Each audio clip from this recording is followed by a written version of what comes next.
මේ අවස්ථාවේ දල්තර සුමිත් අහංගම සහ තරුණ කැල විසින් පවත්වනු ලැබූ මහා ගමට පමණක් විවෘත ගම් 5කට පමණක් විවෘත තරගාවලියේ ප්‍රථම ස්ථානය දෙනෙත් දිනා ගනු ලබනවා. ඉතින් ඔහුගේ ජයග්‍රහණයට පුතා ඔබට සුබ පැතුම්. කියන්න බලන්න තරගය ගැන මොකද්ද කියලා ඔයාලට කියන්න දෙන අදහස.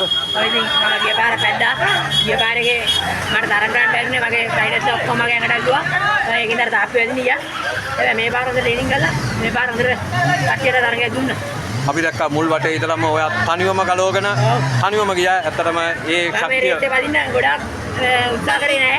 හැබැයි මගේ ගමේ මේ පිරිසක් ඉන්නවා. ඒ පිරිස විතරයි ගොඩාක් මට මාව පළයට දාන්න ගොඩාක් පිරිසක් ඉන්නවා අපේ ගමේ.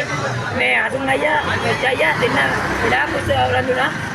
සපෝට් කරන් ඉන්න මගේ පස්සෙන් ආපු හැම ක්‍රීඩකයෙකුම මේ ලොකු තරගයක් දෙන්න බලාපොරොත්තු වුණා.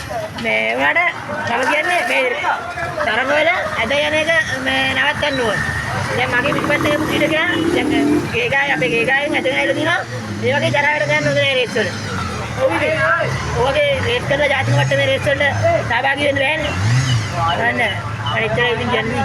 මගේ තාත්තා අම්මා මේ රක්කපති වයිමාම ගොඩාක් මිතුරන් දෙනවා මට මේ වයිසිකල් යන බාල්දිනට මේ කියලා මට උදව් කරන සෑම දෙනාම ඉෂාර මාමා මේ රංජී මාමා ගොඩාක් මිතුරන් දෙනවා. හොඳයි. ඔයාගේ කලේ ගුණ දැක්වීම ගැන අපිට ගොඩාක් ස්තුතියි. ගොඩාක් සන්තෝෂයි.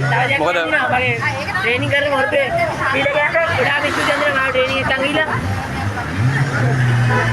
මට ගොඩාක් ස්තුතියි ආවි දුන්නට මට කියන්න බැරි විදිහේ මේ ජයලා ලැබුණේ නැහැ. ගොඩාක් ස්තුතියි කරා. අද ඔයාව මම සමාජගත කරනවා. ඒ වගේම මට ඔයාගේ පරණ ඇල්ලේ සිද්ධි වගේකුත් තියෙනවා. මම ඒවා එළියට දැම්මේ නැහැ. නමුත් දැන් අද ඒක දානවා. හරි ගොඩාක් ස්තුතියි පුතා. සුබ පැතුම්.